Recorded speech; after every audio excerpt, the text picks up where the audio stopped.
Now it's my pleasure to turn the program over to Sue Friedman, our incoming president, who will serve as the moderator. Sue? Hello, thank you so much. I also want to give a hearty welcome to Joyce Lewis, who's going to be continuing on the board as well. So we look forward to having her continue to join us on the board.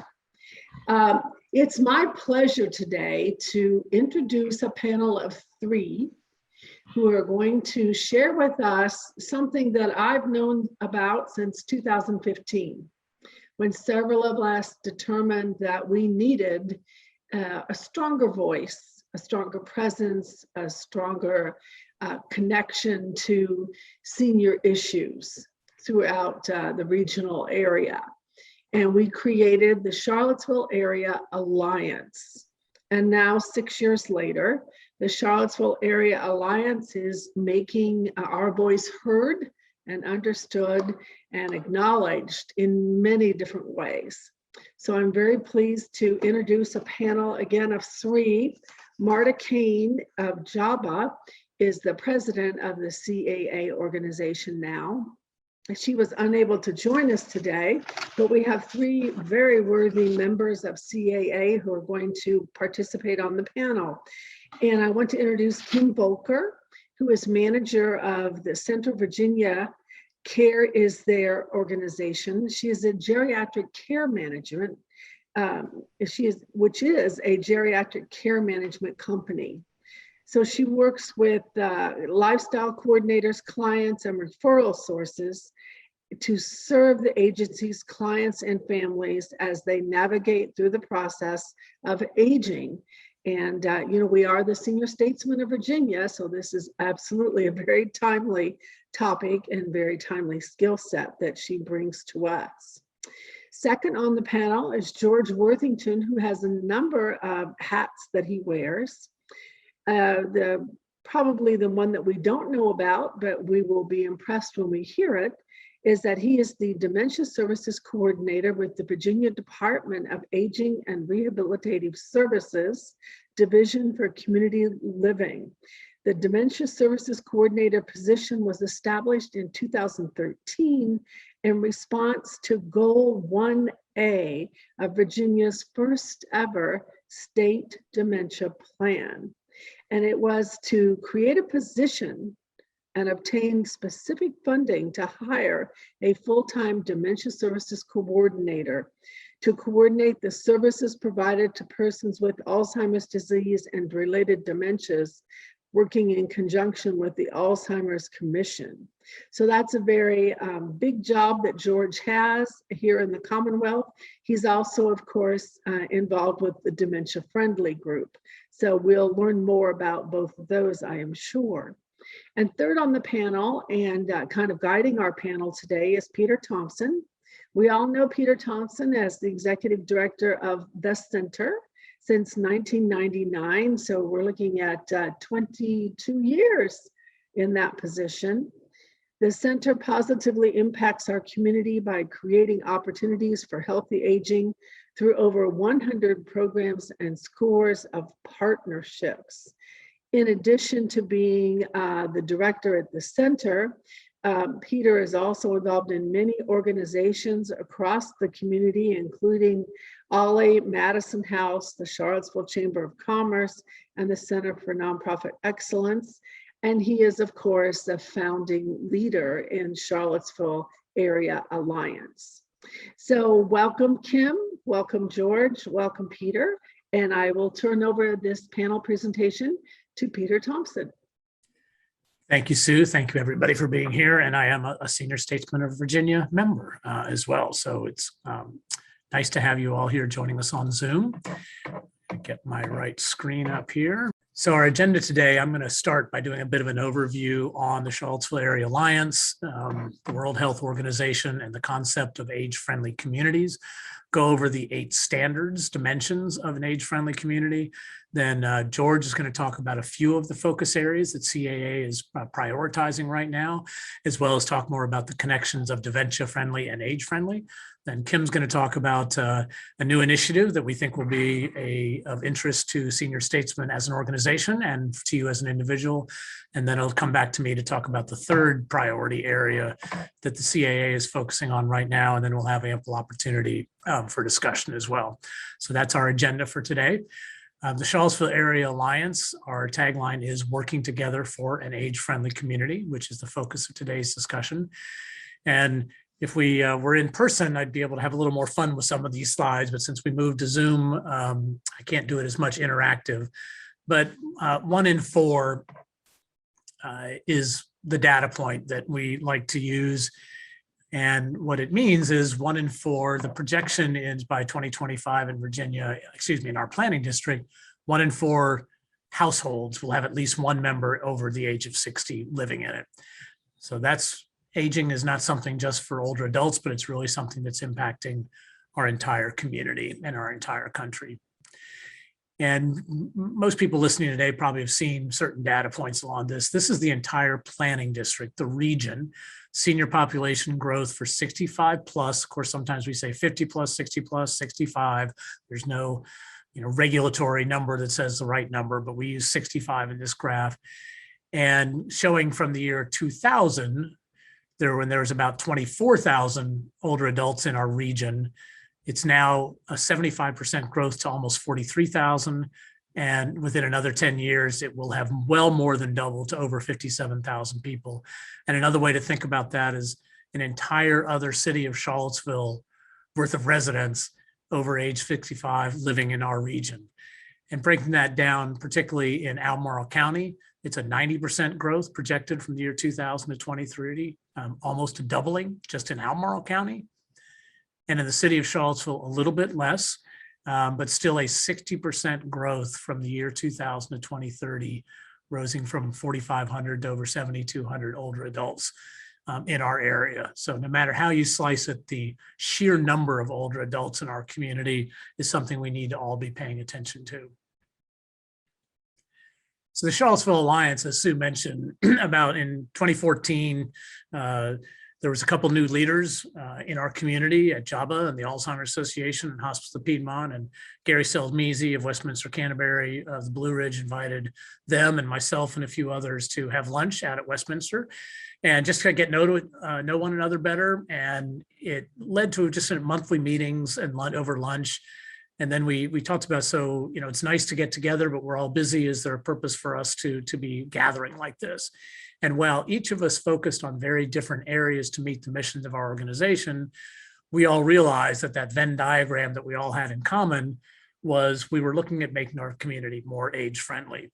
And so in 2015, we started really looking at what that may look like. We looked at a couple of different organizations in the country. The Millikan Institute looks a lot at aging, and they do studies around what an age-friendly community looks like. And there were other models that we looked at to see what we may want to be in this area. And a few years after studying that, we came together and formed the Charlottesville Area Alliance that has now been fully functioning for 6 years. We don't have legal status. We're not a 501c3. We are basically a bunch of do-gooders. It's a coalition of people that come together, folks that are advocates, leaders, stakeholders, serving or advising the senior population. And we do have a charter to help guide our organization, but we have no staff, we have no budget. It's just a bunch of people like George and Kim and Marta and I doing this work. You can see the partners there. Thank you, Senior Statesmen of Virginia, for being a partner in the CAA. It's a lot of people you would expect to be at the table, such as JABA and Centera and UVA, but it's also the United Way. It's also Legal Aid Justice Society. It's also the Planning District. It's also the Health District. And it is Albemarle County and the city of Charlottesville and Fluvanna County as well. So it's a wide, and a couple of for-profit businesses. So it's about 25 current members. It's a very wide variety of organizations working together as the Charlottesville Area Alliance. As I said, we have a charter. There's a steering committee composed of several of us that are lead organizations that have made deeper commitments to making sure the organization carries forward, such as the Center and Jaunt and JABA. And then we invite others in to be on the steering committee on a rotating basis. And then we have 5 work groups aligning with our goals, which I'll talk about briefly in a minute. Our vision and mission are tied together as any good organization. Our vision is ambitious, like any good vision statement ought to be, and that is to have the greater Charlottesville area be the most age-friendly community in the country.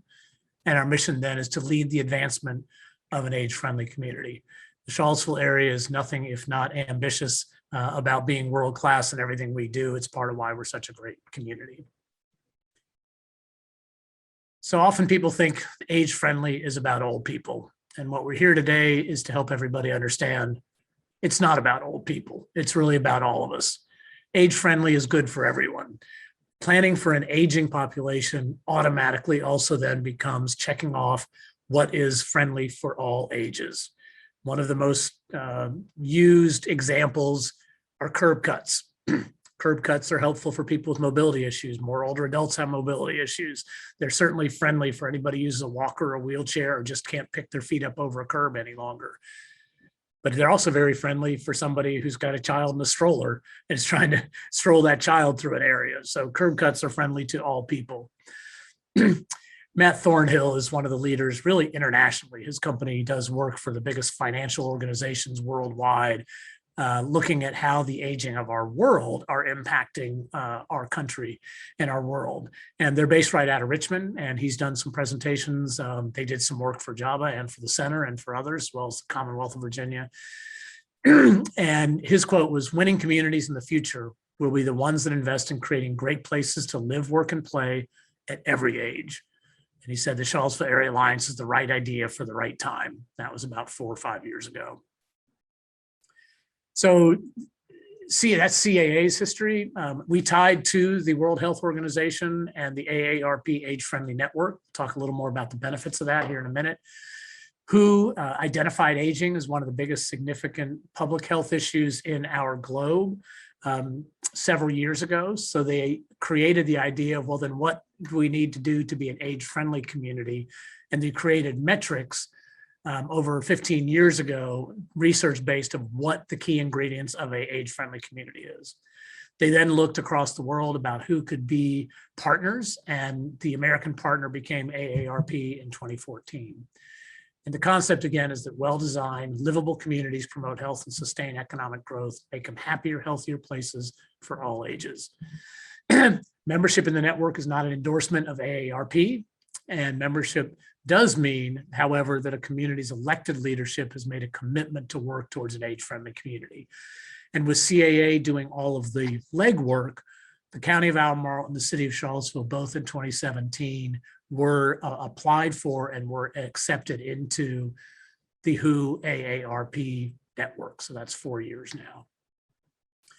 The benefits of being part of the age-friendly network are many. Many is that it does have access to a global network, and we take advantage of that. We're working right now with technical assistance with state representatives, AARP, to provide transportation technical expertise, not just to CAA, but to the City of Charlottesville and Albemarle County.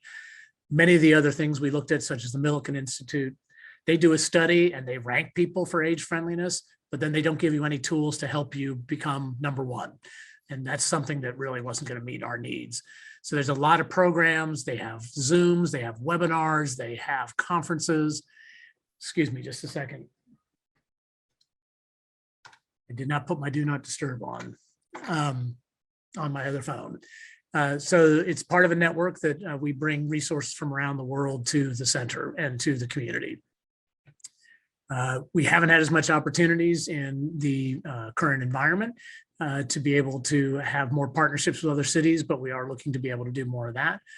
There is mentoring and there is peer-to-peer review. We had to submit a full action plan to be age-friendly, and that was peer-reviewed by other experts that are ahead of the curve in doing this work. It does give public recognition to our community's commitment to be more age-friendly, and it has given us speaking engagement opportunities, which we have taken advantage of. So then I want to go over the 8 elements, and here they are. I'm going to go over them each one by one. It's a very holistic approach, which was part of what was appealing also to the Alliance to be part of the WHO network. The first one is buildings and outdoor spaces. Most of these should be obvious to anybody on this Zoom, but sometimes you have to state the obvious to make sure you then work towards it. People need places to gather indoors and out, and certainly COVID has helped emphasize the importance of out and the importance of social gatherings. So green spaces, community centers, social spaces, places that are accessible, zero-step entries, et cetera, need to be available for a wide variety of ages. Transportation is a key ingredient. We'll talk more about that later. Part of the emphasis of this is that driving should not and cannot be the only way to get around. More and more folks either make environmental choices to not drive their own car, or can't afford a vehicle, or physically or intellectually are not able to drive. Pedestrians need good access. Bicycle lanes, something that's really a void here in our community, are important, and public transportation options must be wide and accessible to all ages. Housing, a major issue in our community that George is going to talk about a little bit more. Older adults typically, study after study shows, want to live in their own home as much as possible. So we need to help them do that, and then be able to also provide a wide variety of senior living communities for people of a wide variety of interests, abilities, and financial means.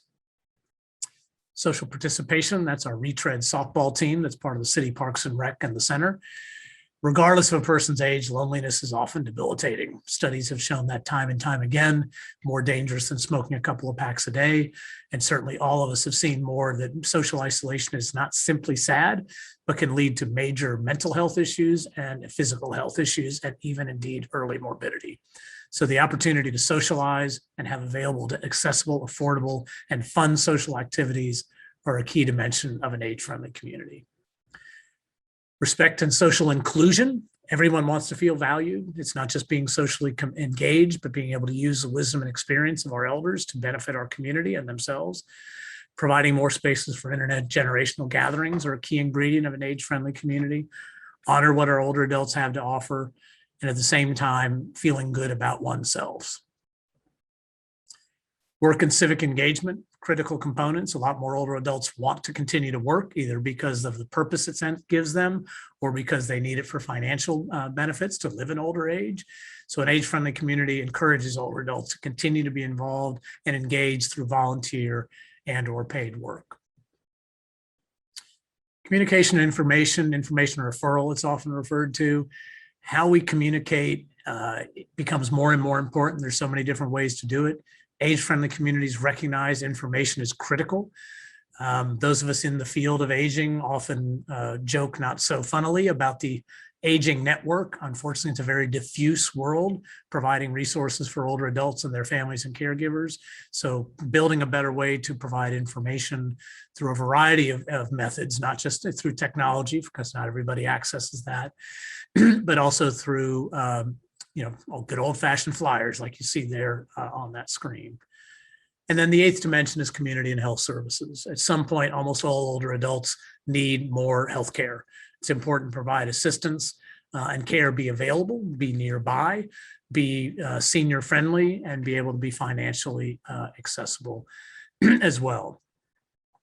So we do have 5 work groups. I'm not going to go over these at depth, but we have social engagement, advocacy, public information are how our work groups are aligned. And then out of the 8 dimensions, we did a lot of data collection a few years ago. And again, with no budget and no paid staff, we figured we needed to narrow down what to focus on. So we had over 1,000 completed surveys a few years ago on age friendliness. It was around the 8 dimensions of age friendliness. And we then narrowed down our focus areas through all that work to 3 primary dimensions. So to discuss those, George is going to discuss a couple, then Kim's going to have a talk about a civic engagement initiative, and then I'll come back to talk more about the transportation initiative. Thanks, Peter. That was a fantastic introduction and overview of the Alliance. So I'm just going to talk a little bit about the age-friendly and dementia-friendly nexus, and then talk about a couple of the goal-related work groups. So as Sue said, I'm affiliated with the local Dementia Friendly Initiative, which is Dementia Friendly Central Virginia. But now that we've heard about Age Friendly, I just wanted to give a quick background into Dementia Friendly and why it's important that these two initiatives work together in communities. Dementia Friendly initiatives really took off in 2015 in the US from the White House Council on Aging. And then AARP put together a report in 2016 called Better Together, which looked at how dementia-friendly and age-friendly initiatives could and should be working together.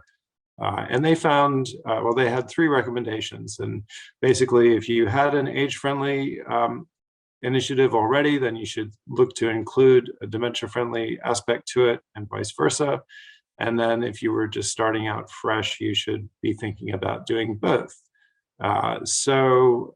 Of course, here in Charlottesville, the Alliance came first and Dementia Friendly came a little bit later. It was launched in Virginia in 2018. And there now, I think there's 10 communities that are that have dementia friendly initiatives that are part of the national network, which is very exciting. This is also based on WHO recommendations. So in 2017, the World Health Organization put together, excuse me, a dementia action plan that included those dementia-friendly initiatives. And their plan discusses integrating these with age-friendly as well. So it's not just a movement here in Charlottesville, it's happening nationally and internationally. And they just released, I think it was just last week, an update on how the activities to achieve the action plan on that public health response to dementia are going. I was reviewing it very quickly this morning. They have a whole chapter on dementia-friendly programs and initiatives. And one thing they singled out was the Dementia Friends initiative or program, which we also are offering here in Charlottesville and in the state. And then finally, our dementia state plan in Virginia, which, as Sue mentioned, is one of my tasks under my main hat to help support and advance the dementia state plan. Our latest iteration of the plan is the 2020 version, and it included dementia-friendly initiatives for the first time. And that was, as I said, those initiatives only launched in Virginia in 2018, and so they weren't around when the last dementia state plan was created in 2016. So we see that as a really important component of, I guess, broadly speaking, the dementia state plan is to create a dementia capable Virginia, and dementia friendliness is very much a part of that dementia capability. And of course, if things are going to be dementia friendly, they're going to be age friendly generally as well. It's just looking at things a little bit differently.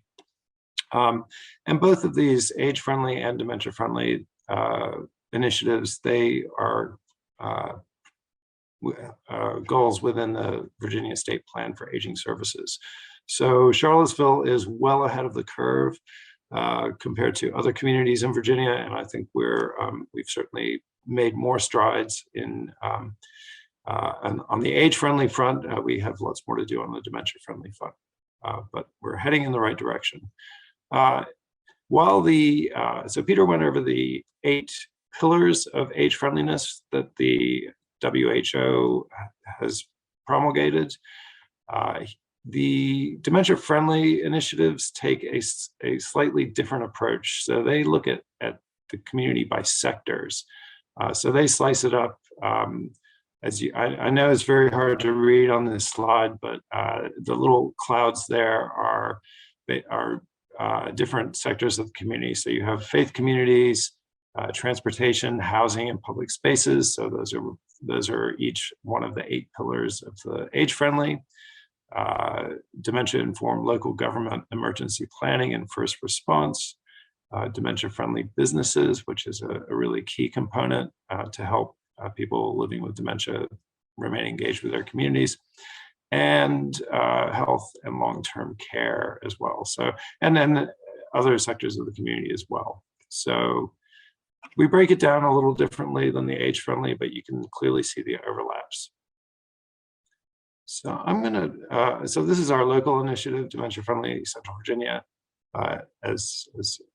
So we're a member of the Charlottesville Area Alliance.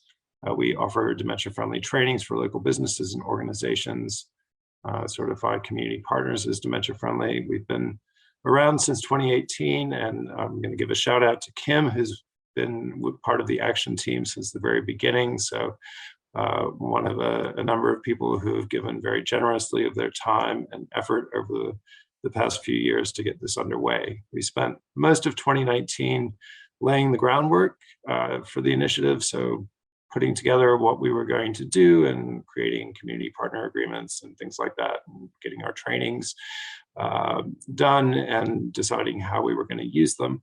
And then, of course, and then join the national network, which wasn't quite as difficult as doing it with AARP for the age friendly, but involved creating a strategic plan and meeting some hurdles that they set. So we joined that at the end of 2019, and then of course the pandemic struck. So we're just now regathering our forces. People's attention finally is I guess freeing up a little bit.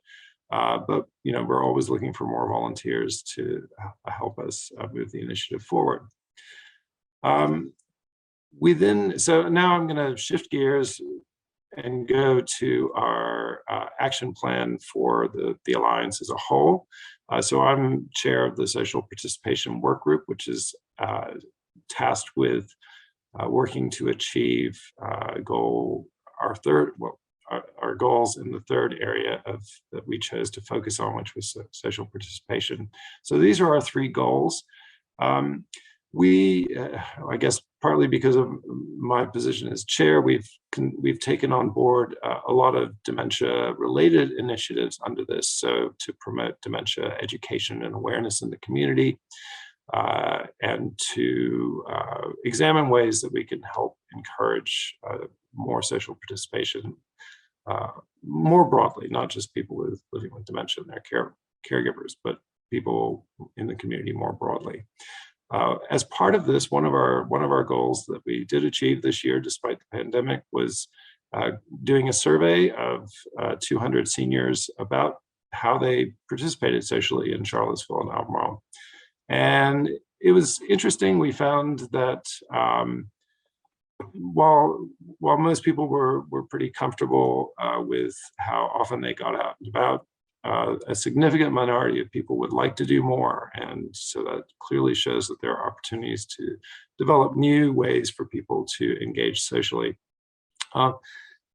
Their strongest interest for things that they'd like to do were around education and entertainment. So I'm not sure that we're a group of entertainers, but we can certainly provide lots of educational opportunities for folks. And that would include things like the Dementia Friends information sessions. One thing we also found was that people cited a lack of information as their biggest barrier to social participation. So we're scratching our heads a little bit about that, because there's certainly lots of ways to get the message out there, but we obviously need to come up with some more effective ways to let people know what's going on in town. And then another interesting finding was that people were reluctant to try new activities on their own. That was, we examined attitudinal barriers to participation, and that was the single largest one. And so we're exploring setting up some sort of buddy programs that people could take advantage of, so that somebody who had previously been engaged with an activity would partner up with somebody who was new to it. And so they would have a friend to go with their first time, which would help ease that participation. So we're trying to think a little outside the box. COVID has certainly helped with that. And I think as things have moved much more virtual, it's enabled us to think more creatively as well. And then finally, I'm gonna just, the second area of our focus is housing. And so we have the Housing Action Plan and related work group. So I'm not terribly familiar with this. Unfortunately, our work group chair couldn't be with us today, But I did want to share a few things that we've been working on, or they've been working on. So this work group, you can see the goals here. Currently, they've been monitoring efforts and identifying advocacy opportunities in each of our 6 local jurisdictions, and building off of efforts that other people are undertaking. So the Thomas Jefferson Planning District completed a housing survey, which is currently, the results of which are currently sitting with each jurisdiction for consideration of whether or not to include those in their comprehensive plans. So there's a regional housing partnership, which our work group has been associated with, and that's leading work on these housing goals in our area. And the Alliance is really looking to support those efforts rather than duplicate them. And the work group has also met with local housing foundation directors and is working on how best to support them to meet their goals and to raise awareness of the issues that exist in our community around housing, particularly affordable and accessible housing. And then one nice little success story is that the Fluvanna Louisa Housing Foundation, which at least a few members of the Alliance have been working with pretty closely, is working on a project with a local builder to produce up to 26 units of affordable housing in an existing established housing development. And the prices there will be set at no more than 80% of area median income for at least 99 years, which is really encouraging. So these sorts of creative models are something that the Alliance is certainly looking to embrace and expand and provide advocacy and encouragement for. And with that, I'm going to turn it over to Kim. Thank you all for being here, and thank you for this opportunity to share this new initiative that we've come up with as part of the Alliance. It's Citizen Advocates, and our goal is to increase engagement of citizens in legislative priorities identified by the Alliance. We're looking for citizens to support improvements by talking to local governments and public forums to help tell the story of the Alliance and affect positive change. This would include the 8 dimensions mentioned by Peter earlier, highlighting housing, transportation, and social isolation concerns. If anybody is interested, part of the Senior Statesman is interested in being an advocate, you can contact me directly at Kim, V as in Victory, at careisthere.com, and I'll post that in the comments as well. My direct phone number is 434-760-5466, and I'll post that in the comments as well. And with that, I'll turn it back over to Peter. So the last focus area of the dimensions that we worked on that we talked about are the transportation. So we have 3 goals for transportation. One is to create what is generally termed a one-call, one-click information nexus for transportation services. The idea being similar to when I noted that the aging network is very diffuse. It's very hard for people to know where to turn to for help. Same situation for transportation. Folks, if they don't know what JOMP provides versus CAT versus the UTS versus different systems. So we are working with the regional transit partnership to be able to find the best way to address that goal. CAA is now a non-voting member of the regional transit partnership. So we are literally at the table every month with city and county, VDOT, state, university, city and county officials looking to see how we can best address that plan. So we hope to have more on that in the coming year or two.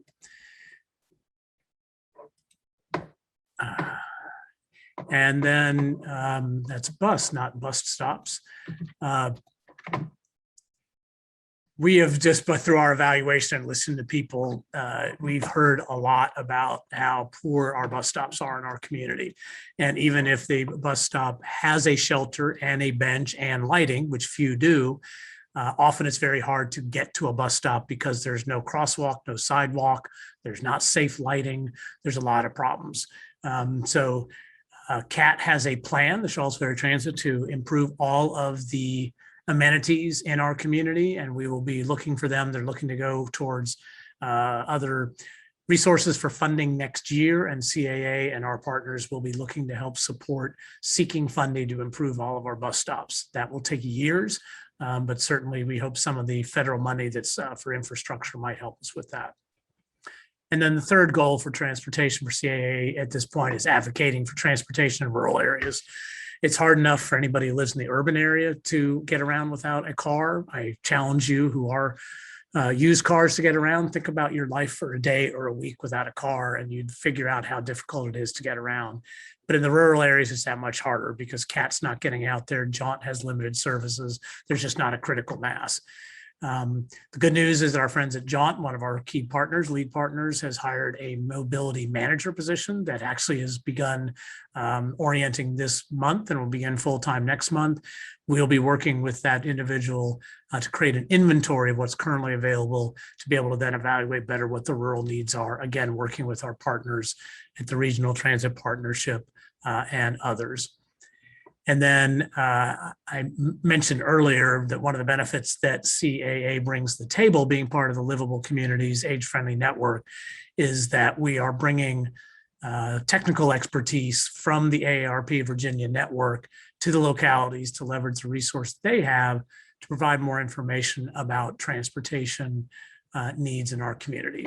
So lots happening in the transportation field as well. And Sue, that then is the end of our presentation. Thank you. I want to applaud you for the presentation and also just underscore how important I think CAA's efforts are. And I say that both personally and professionally. So 2 questions have already come up. Joel has asked a good question of the panel. How are you, or how can we engage caregivers and family members in being part of support for seniors and those with dementia? So an important question around CAA goal number 1 about socialization. And I know, George, you probably are the first panelist who might want to answer that. Sure, and that is a really great question.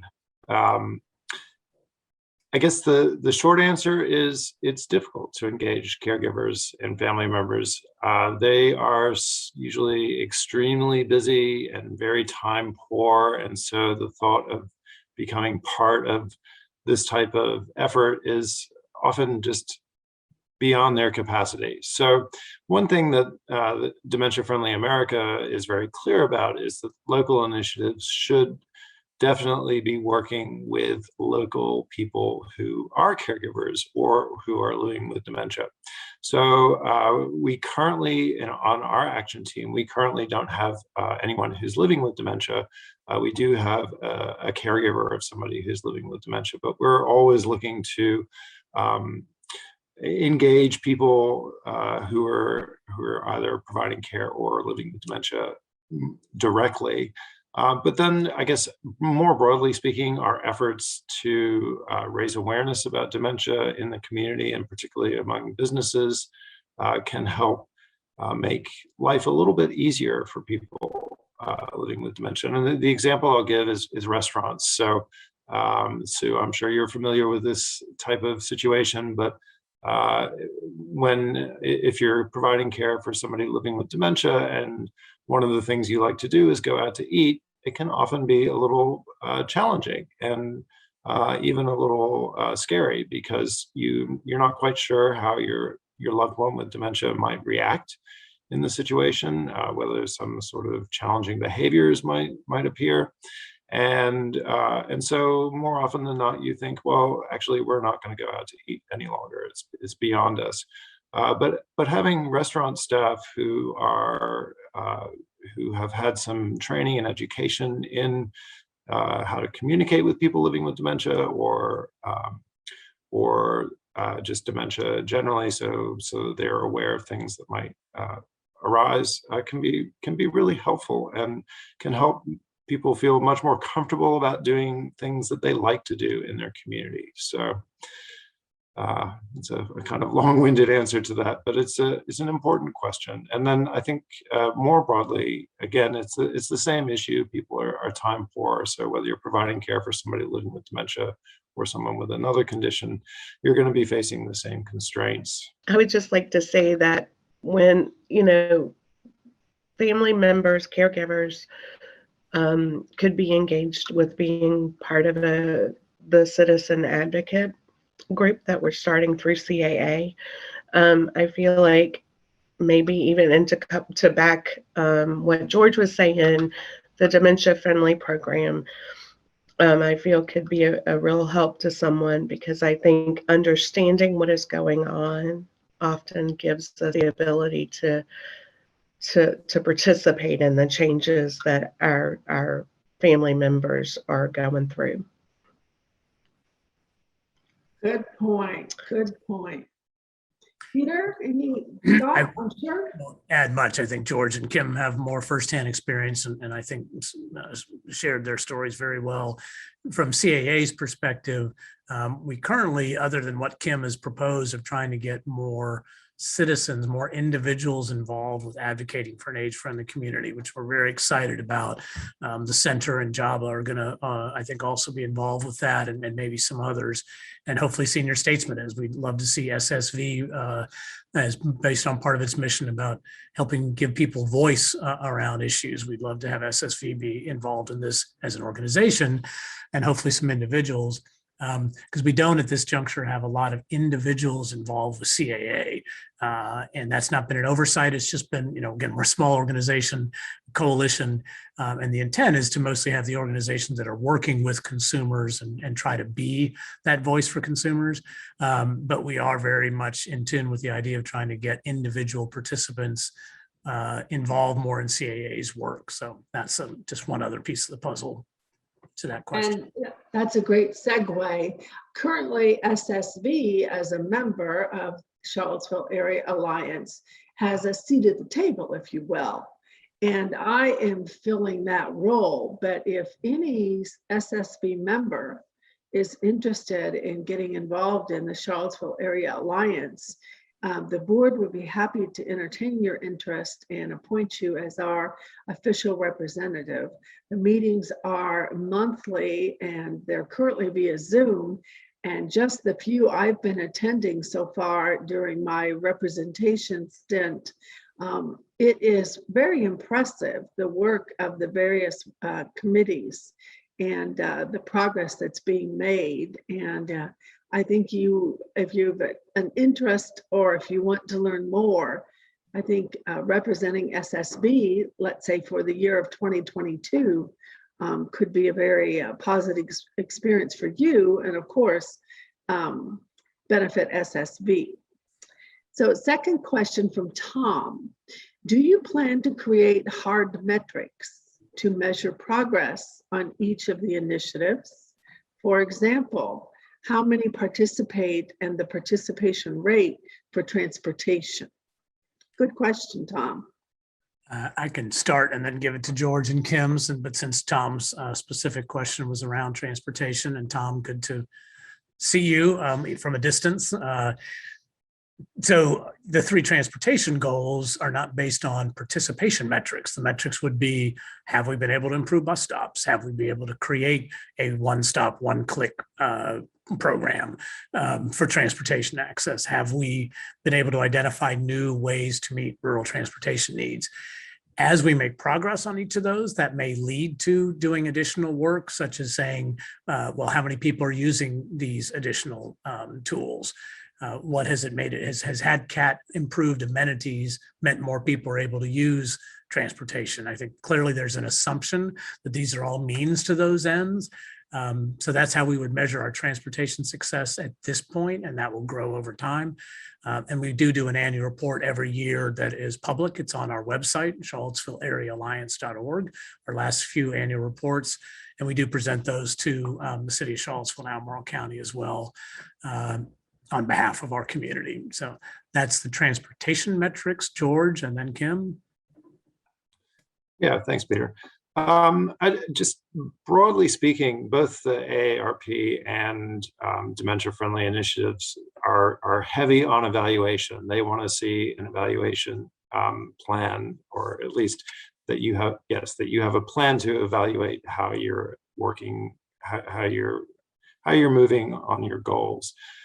So all of our, well, at least most of our goals in our action plan have some specific outcome or output measures attached to them. So for example, that social engagement survey, our goal was to get 200 people to participate, and we got 208 responses. So so we met our goal.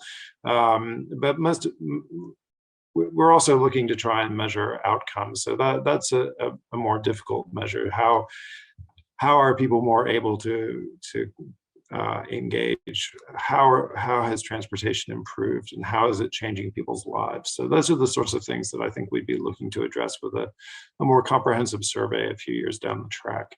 Kim, any additional information you might want to add? Thank you. For the Citizen Advocacy Initiative, I think as we get further into this initiative, I think it'll be really good to look at the participation in ratio to the issues and concerns that we are addressing as a whole. Great, thank you. Let me, if I may, something that George mentioned prompts me to add a little bit that I think is important to Tom's question. Certainly, as George stated, evaluation is critical to all the work we do. And Tom, I suspect you know, based on what I know of your background, and I think most of the people tuned in today know that while evaluation is vital, it's also extremely resource intensive. It can take a lot of time and money. And so you have to really figure out what the return on investment is.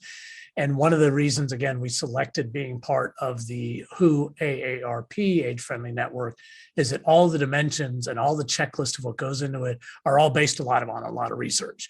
And it is valid evaluative tools in human services and human services to say the macro research shows that better bus amenities make transportation more user-friendly, which then leads to people not being socially isolated. And so there's some assumptions that you can make based on macro research that says these are means to the ends that we all want to be able to do. So I think that's an important component of being part of this bigger network and a research-based metrics, because all the standards, I mean, there's extensive checklists under each dimension that we follow, and that drives the work we're doing each and every year.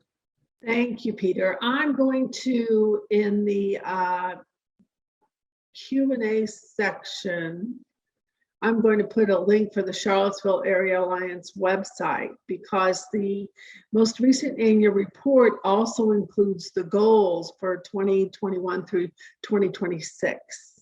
And I think that gives us a lot more of the detail and the measurement options for each of the 8, if you will, pillars. It also includes some detail on each of those 8 livable strategies, very specific ways that WHO and AARP have identified a community could use to measure itself in terms of being successful in creating a livable community.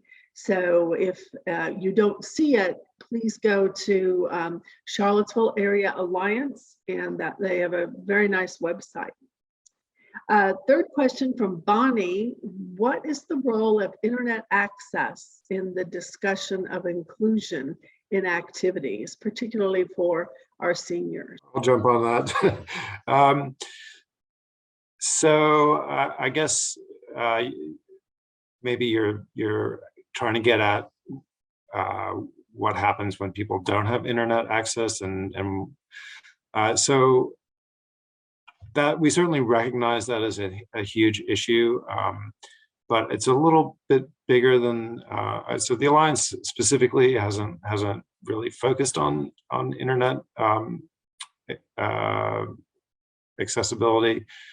But there's certainly things going on at the county level and state level and national level that are supporting efforts to bring at least every Virginian should have access to broadband. So that should enable more people to participate in those virtual opportunities. And certainly we've recognized that that's a huge issue over the pandemic. And I know a lot of local organizations have been doing things like using telephone activities as a way to encourage people to participate at home if they're not able to maybe access a full broadband program. So there are ways around it, but we're looking to a few years ahead when everybody should have that broadband access. I think to add to that, Bonnie, thanks for your question. I kind of hear that as twofold. One is how can we use the internet? And then how can we address the fact that, as George said, for those who don't have it. One thing that I think, again, CAA brings to the table is with 25 or so partners, between us, we all have seats at all kinds of other tables. I mentioned I sit at the Regional Transit Partnership table. We have people very active in the Move to Health Equity Initiative that is trying to, started just as Move to Health, trying to get our community to be more active as a way towards a healthier community. And now it's doing that work with a equity lens, economic and racial equity lens. We have people very active in the Piedmont Mobility Alliance. In fact, CAA is part of the PMA, and that's working on non-car and non-bus. It's on pedestrian, bicycle, and even blueways for people who want to use the Rivanna River to get to and fro, not just for recreation, but for transit. So we have people involved in a lot of different things, and we have Albemarle County and city representatives and Thomas Jefferson Planning District Commission representatives. In fact, we have 2 people from TJPDC active. So our tentacles get really wide, and that goes back and forth. We're bringing the things to those folks, they're bringing information to us. and certainly if, for instance, if Albemarle County wanted some additional oomph behind advocating for broadband expansion, I'm sure CAA would consider going to the table for that, because it is part of the dimension of communication and how we use tools. And as George said, certainly the last year and a half has pointed out how dependent we are on broadband. It's not just a nice thing to do.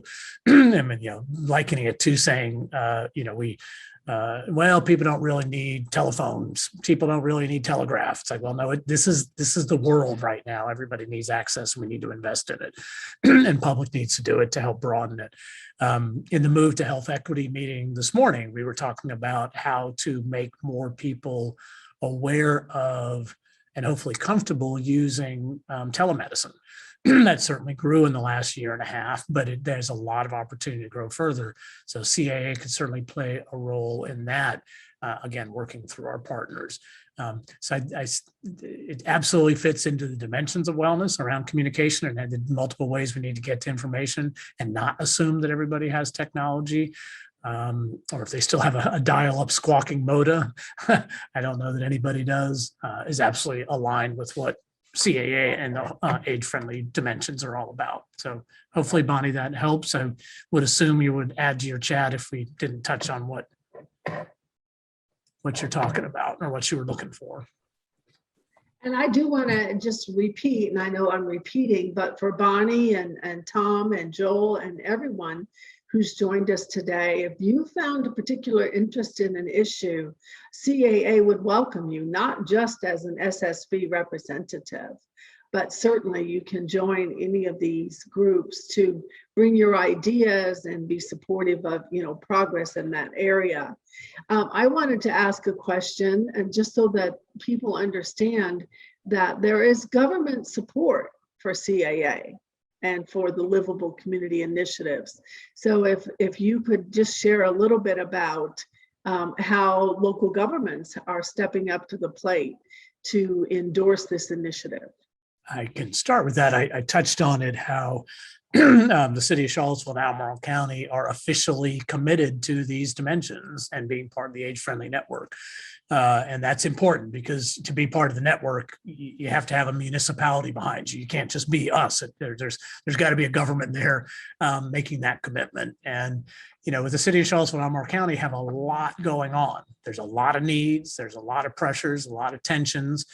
And for them to make the commitment to this was not minor. It wasn't, it took some education. Fortunately, we had some good representatives on both those elected bodies and at the top management level at both Charlottesville and Albemarle at that time, and continue to. We all know the city of Charlottesville is having some challenges with continuity of leadership, so we haven't pushed the point as much with the city recently, but we're also having extensive conversations with Albemarle County leaders through our representative. Many of you may know, or at least know of, Emily Kilroy, who's in the executive's office, who is in part a spokesperson for Albemarle County, but also is their communications expert. She sits on the CAA representing Albemarle County, and then she can be our liaison about how to work with the county.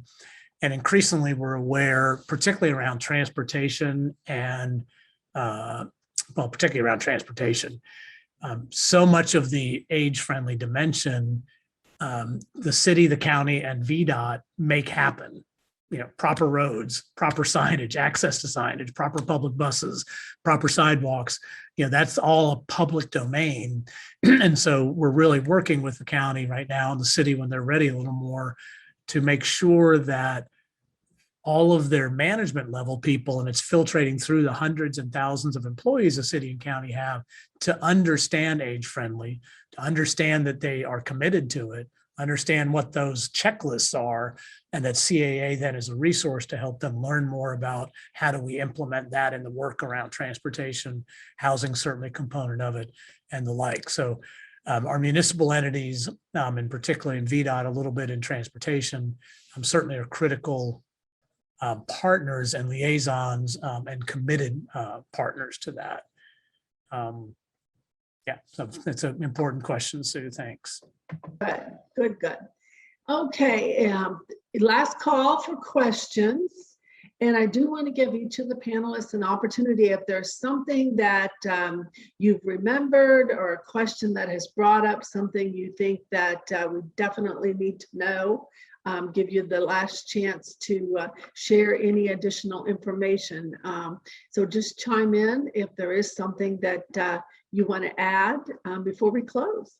I don't have anything to add, Sue, but I'll just give folks my email address in case they're interested in learning more about the state plan for dementia or about dementia-friendly Central Virginia. So my email address is george.worthington@dars, DARS.virginia.gov. So it's george.worthington@dars.virginia.gov. So please feel free to get in touch.